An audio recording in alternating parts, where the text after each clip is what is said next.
In early stage, it's like, control is what kind of drives the organization forward, right? That's what drives performance. And at some point that doesn't work anymore because you can't control everything. I used to be really comfortable with control. When you know everything about the business, you can hammer things home. And then eventually you get farther away from it. And now that control becomes a lot harder. And in some instances, you're now a bottleneck.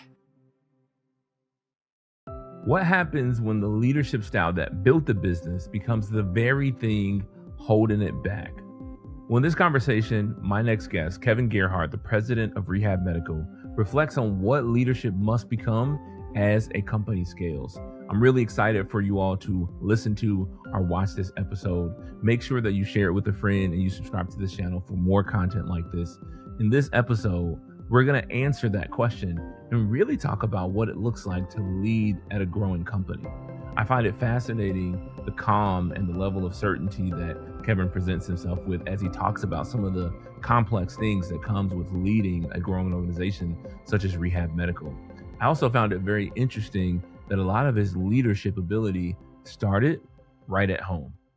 It's funny, I would always tell people, my mom told me how to be a man. She talked to me a lot about, manhood and development. But my dad showed me. He didn't say a lot, still doesn't say a lot, but he showed me. I wonder how that mirrors your experience growing up with your dad, just being that example for you. Yeah, very, very much so. He was a man of few words, but a man of action. And I think to your point about just being able to kind of see how he operated, and you learn a lot, and you begin to kind of amplify other people. And I think for me, it was definitely him and kind of the way he worked. He worked really hard, did the right thing. Always really cared for people, and you saw that immediately, and he didn't have to tell you about it. Yeah, that's cool. My dad is very, very, very, very similar. Here's what I am so curious about. You've been in leadership for a little over 20 years. I looked at, going back to Dr. Tavel, but the last decade has been in that president seat. I'm wondering from a leadership perspective, or even from a personal development perspective, like what's changed for you in the last 10 years since stepping into that president role at Rehab Medical? Yeah, I think a lot, and probably a lot's changed for me just as I've been in the role, and I've learned a lot, probably a lot about what not to do, what to do, how to operate. But I've also had the benefit of being in an organization that's grown rapidly, and so it's also kind of seeing how your leadership has to evolve when you're in a rapidly growing organization like ours. And I think that's some of probably the biggest takeaways I've had is just as the business changes, you recognize like you also have to change and evolve with it. Yeah. Is there anything that you look back on? It's like, man, I really believed in that, but now maybe not so much anymore because growth has really taught me a different lesson. Yeah, I don't know if there's anything I'd probably change my belief on in terms of what I would do. I think I probably look at in terms of what are some things that worked then that now don't work as much, or they actually might have been a benefit early on, but now it's somewhat of a hindrance. And I think that's probably one of the biggest challenges as an organization grows is recognizing where you're at in that cycle and what does the business need now from you as a leader, right? And so whereas early stage, I think about when I first started at Rehab Medical, we were around 100 employees. In early stage, it's like control is what kind of drives the organization forward, right? That's what drives performance, and at some point that doesn't work anymore because you can't control everything. You get bigger, and then all of a sudden you realize that hey, now it's clarity that actually drives performance. And so how do you recognize what cycle you're in or where you're at on that path, and then how do you navigate and change? Because some things that you're really comfortable with, I used to be really comfortable with control. When you know everything about the business, you can hammer things home, and then eventually you get farther away from it, and now that control becomes a lot harder. And in some instances, you're now a bottleneck. There's that clarity that I was talking about again. You can hear it in Kevin's voice as he talks about how to navigate growth in this way. One of the things that fascinates me, especially as I study growing companies and I look at the things that usually throw them off their growth, is as the pressure of growing a business mounts. We got to hire more people. We got to hit more numbers, quarterly earnings, metrics, drive the business, hit our revenue goals, all of those things. There are a lot of things that can start to slip through the cracks, especially the talent that you bring on. If you just think about it logically, you can hire all A players in the beginning because you're hiring a very small amount of people. But as you grow and that new hire class becomes 2 to 20 to 25 to 30, sometimes the quality of people starts to dip. I want you to listen to Kevin's answer to this and how he thinks about hiring people and making sure that you keep that talent pool strong. The demands of growth sometimes will pull you in certain directions if you let it. I think about some of the companies that we've worked with before. You mentioned you all started around 100 employees when you got there, and then I think it's over 700 the last time I looked at the numbers. And there are a lot of companies in that growth trajectory that go from being really critical about who they hire to what I call like the fog up the mirror test, right? Like if you can fog up a mirror, you can work here. And so what ends up happening is the level of talent and quality just goes down as you grow up. Um, Looking at everything that I've seen, recognition on LinkedIn, customer reviews, Glassdoor reviews, rewards you won, it doesn't seem like you guys are doing a mirror fog test. You are still bringing in high quality talent. How do you kind of balance those two of the growth demands and also making sure you're bringing in the right people? Yeah, well, it starts with having the right people, and that kind of goes back to what I was saying about making sure that you got clarity of message and you've got a clear culture that's well defined, and then people that align with that, they're going to continue to feel passionate about the same things that we feel passionate about. So I think that's important. And then I think after that, a lot of it is just it's a commitment, right? And it's a commitment to programs and structure, and as you think about again going back to that shift of an organizational size, culture initially culture a lot of times in smaller organizations is set by leadership, right? It's driven by how the leaders and some of the key people want the organization to be. As that grows, that culture is about programs. It's about just kind of incentives and how do you operate. And now all of a sudden that culture is really defined by that. And so I think for an organization to maintain that and to make sure that you keep hiring the right people, it's clear to make sure that you're committed to certain programs and certain initiatives and making sure that people see that. And that's one thing that we've done a really good job of is committing to programs that benefit employees to where they understand that, hey, there's a commitment here to you, and we want to make sure that we've got really strong people that we hire, but also really strong people that we're developing that are going to want to stay with the organization and grow and benefit from that development. One thing that I keep hearing as you talk is like culture is absolutely a priority. It seems like a non-negotiable, which I think is a beautiful thing. When we think about business growth, though, does that ever come an operational constraint? You know, if you do it right, no, right? It's actually it supports the operation because now people know what to expect. They know how they should operate. They know how they need to work together. And so if it's well defined, it shouldn't be a constraint. But that's if you have the right people and everybody's aligned, right? If you get the wrong people in, that can be a constraint because now you got people that are like, well, I don't really fit that culture. I don't believe in that culture. I don't buy into that. Now we got struggle and friction, right? And so that's where it's like that culture definition and alignment is hypercritical at all times because it can cause a. Yeah. And I guess that makes sense too. I mean, on one hand, it could be a constraint in the sense that you know what you want and what you don't want, right? And that's good. That's good from a hiring perspective, but also as you're guiding the business, that's really good too. When I when I look on your website, there's a lot on there about improving lives, and I guess when I hear that, that sounds so lofty and like such a big idea. But then I see the stats that you've done it over 250,000 times over the last 20 years. How do you take something that maybe seems a little lofty like that and then operationalize it throughout the organization? Yeah, I think when we hear the phrase "improve lives," and for us, we talk about it a lot, and so I think it truly gets to where it does live. And for us, it's also more than just a statement, right? And I think that one of the things I constantly talk about is, hey, that looks really good on a marketing brochure, but we truly believe that. And I think a lot of it comes down to when you think about meaningful work, you got to have something to go back to. Hey, why do we do what we do? And that's what we talk about when we talk about improving lives is, hey, we have a true purpose within our organization. And it's not just, so we provide custom wheelchairs for individuals to have independence in their home. Improving lives seems pretty obvious in that sense, but we always talk about going beyond that because it's not just about providing a piece of equipment to somebody in need. It's about improving lives of our employees. We want to make sure that we've got a culture that allows them to improve their own life. That's a big part of what we're doing as well. We want to improve the lives of the people that we partner with in the business world, because guess what? If we're taking care of them, they're going to refer us more business. We're going to work better together. We're going to have a stronger partnership. And so that improved lives mantra really is important for us. And it's, how do we incorporate it throughout the organization in a way that it starts to live on its own, but also like it gives people something to go back to. One of the things that I recognize is that, work is hard, and life is hard, and people are going to hit struggles and they're going to hit challenges.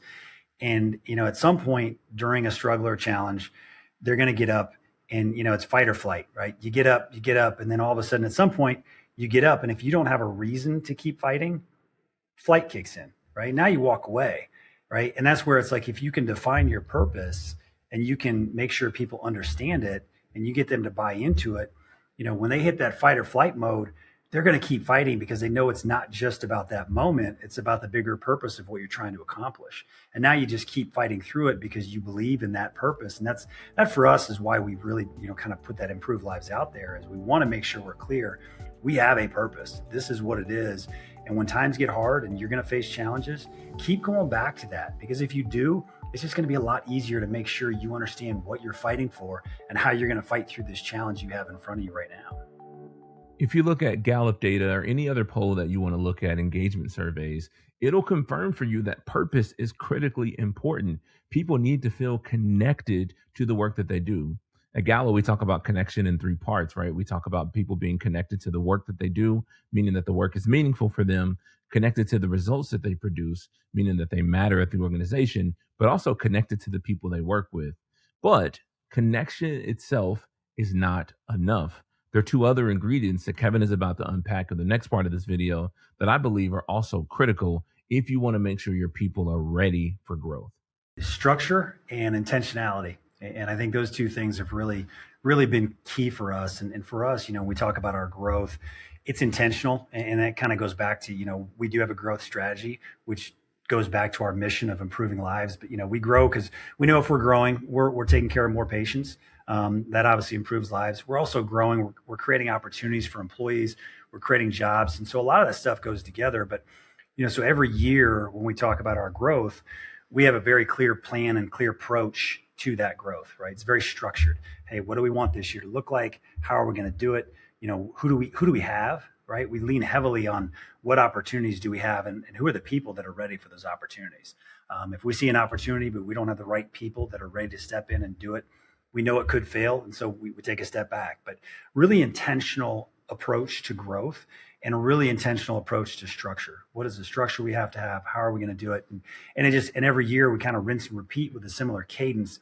And that's why we've been able to do that, is because it's not just a one-time thing. You don't go, hey, we're going to try this, and then you go. It's, hey, we're going to try this.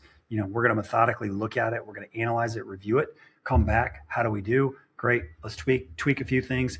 Then we go again. And so a lot of structured, a lot of sprints, and a lot of planning, and a lot of the right people doing the planning. I think that's, we've also, you can't do this without having people that work really well together over a long period of time.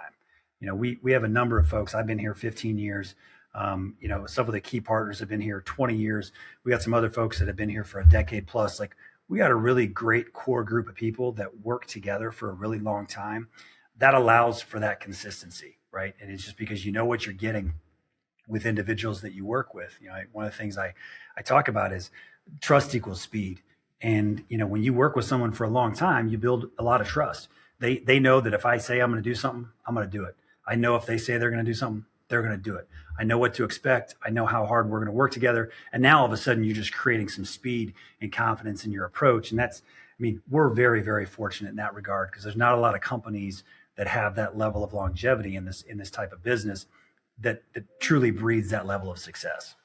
Yeah, I think that also helps navigate ambiguity, right? When there's not the clarity that we would all like to have when things are changing really quickly. There's an adage of being able to trust the heart when you can't trace the hand. And I think that's what you're describing there. When you have that trust, it gives you a little grace in some situations where maybe it could ordinarily be difficult to navigate, but because you built that trust, it's there. Yeah, that's absolutely right. I spoke to a leader yesterday. I'm curious to know your thoughts on this.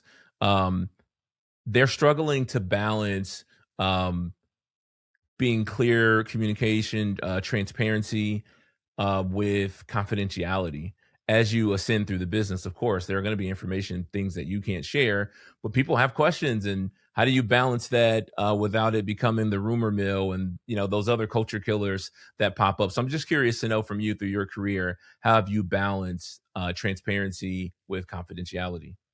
Yeah, that is a really tough balancing act at certain points, and I think a lot of that comes with that. Again, a lot of it starts with having a level of trust, right? And if you get to a point where you're talking to someone and you're trying to be transparent with them, but also there's certain things you say, hey, I can't share that with you. They're going to understand why, and they're going to understand there's nothing behind it besides just a level of, hey, we're making some decisions, and you got to trust me. You got to trust the process. You got to trust that I'm going to do my job, and I'm going to focus on the company first, and as long as the company wins, everybody else wins. I think that's usually what happens in situations is, people want to know, hey, what's in it for me, right? Like, how does this impact me? And there's less concern about that when they know that, hey, I'm very open, I'm very transparent. Company's got to win first, right? We don't have a company. None of us are going to have, individual winnings, right? And so if they know that that's the focus and they know that I'm doing it for the right reasons, I think there's a little bit more of a leeway of like, okay, I get it. You can't share that. But I also know you're doing it for the right reasons, or you're doing things the right way. Cause that's usually where you get into trouble is, hey, there's not transparency, and now because there's a lack of trust, right? Well, I don't know what you're doing. You can't share it with me. I immediately go to the absolute worst possible outcome, right? That's what happens in the human mind, right? Is you start thinking about all the bad stuff that could be there because you're not sharing something with me. Again, if you have a level of trust, less likely to happen a little bit. And I also just think to that point, how do you navigate it? I think for me, a lot of times it's just saying, hey, I can't share that with you. We're doing something else. Stay focused on what you can control. Somebody else is going to focus on what they can control, and we're going to keep working together. I think that is a great answer. I think a part of the answer is in the question, right? You could be transparent about what you can't share. That's still transparency, Yeah, right? I think that's sometimes exactly right. we think about it in terms of sharing everything that we know, but it doesn't have to be that. One of my favorite leaders, he would share with me all the time. It's like, Tony, you can ask me any question you want. I'm always going to give you one of three answers. Either I'll tell you the answer, or I'll tell you I don't know, or I'll tell you I know and I can't share right now. Yeah, And like all of those three, all of those three will always be the truth. You don't have to worry about it. I'll tell you exactly what it is. And that was transparency. I love that he told me that up front, and he was true to that every second I worked for him. So I always that's appreciate him great. for that. I'm piecing this together in my brain. I'll probably get more of it in post, but I'm hearing a couple of different themes: structure and clarity. Discipline is definitely in there. Being people oriented. I'm wondering what other planning. Another one is in there. Planning organization. I'm wondering what other leadership muscles would someone need to build if they want to lead a company through the type of growth that you've had.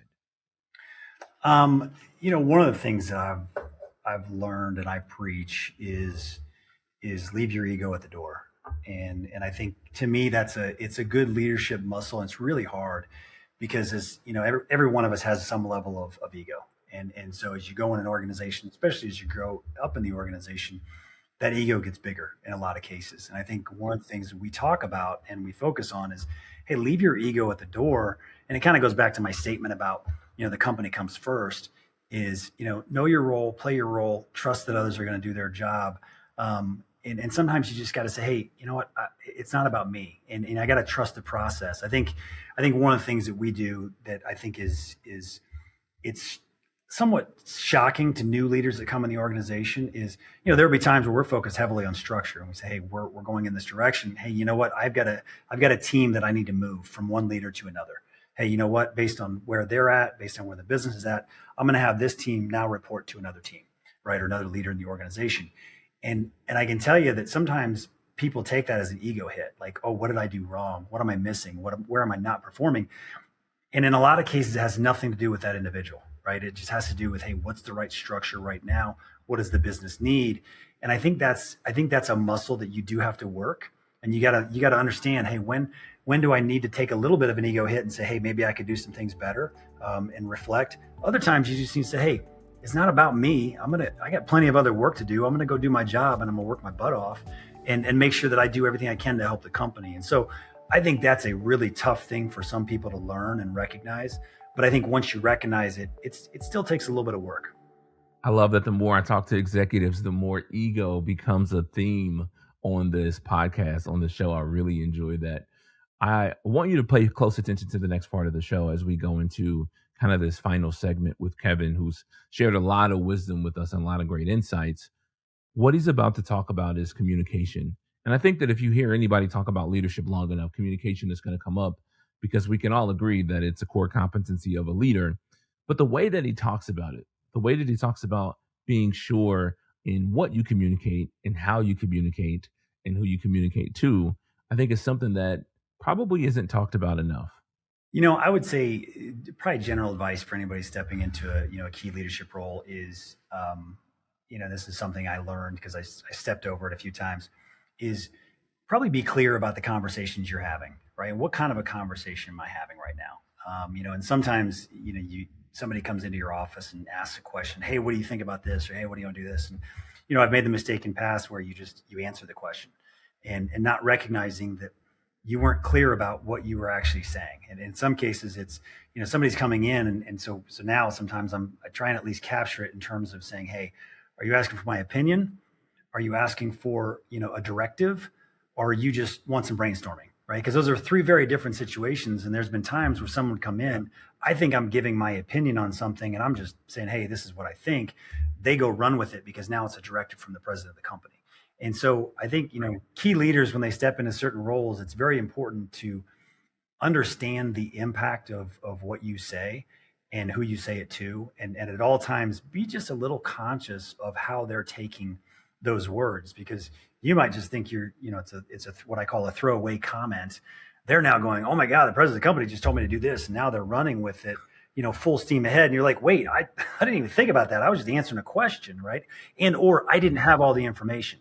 Right? Because I didn't ask any follow-up questions. I just took what you told me, which might be half true or less, and I responded to it. And so I think that's one thing that I think, as leaders stepping into situations, it's be really clear on communication in terms of, hey, what are you asking me? What do you need from me? Right? Do you want my support? Do you want my opinion? Do you want me to give a decision? And then depending on that, because again, if it's just an opinion, guess what? We're just talking. If it's a decision that you're asking for, I'm gonna ask a few more questions because I better make sure I've got all the information available to make an informed decision. So I think that's one thing. And again, I've learned that through experience because I've made some mistakes where I've tripped over some things and said some stuff where it was like, oh, I thought you were just asking brainstorming. I didn't want you to run with that. So it definitely a learning lesson for me. Yeah. Man, that applies to I'm thinking about parenting and even with conversations with my wife. We were at a life group at our church, and the leader mentioned that sometimes parents say things casually, but their children take it permanently. So he referenced the story about he just kind of made a side comment, and then 6 months later, his kid brought that up. It's like, whoa, you actually caught that? You carried that with you? But it's very similar to leadership, I guess, in any context of, the more authority you have in that situation, you do have to be clear and careful about what you're saying. Yeah. And by the way, I love the way you framed that. I'm going to write that down because I think that's exactly it is, you say something casually and someone takes it permanently. And I think that's exactly it. It's, you got to be careful that in leadership positions and even in parenting or anything, you might just be making a comment, but man, someone else holds it. I can't tell you how many times I've had someone say, hey, you said this at this event, and I don't even know that I really thought that much about it, but it resonated with them. And so I think, you got to understand how that carries. And, again, I don't think you have to, be so carefully crafted with everything you say that you just, everything's restricted. But I think being conscious, that's really important because boy, does it make an impact on others. So many great things that we can take away from this episode. One that I want you to keep at the top of your mind is leadership at scale is not just about doing more. It's actually about becoming more. You have to become constantly aware of where you are and what the business needs from you. I like to say the best ability in leadership is adaptability. You have to adapt to the business. You have to adapt to your people and your team to make sure that you are being what they need. You also have to make sure that you weigh the weight of your words because you never truly know how far they can carry. I hope you enjoyed this episode. I want to hear from you. Drop a comment and let me know What was your favorite moment in this episode? What's a takeaway, something that you are going to go do differently as a result of this episode? Thank you so much for watching. I'll see you next time.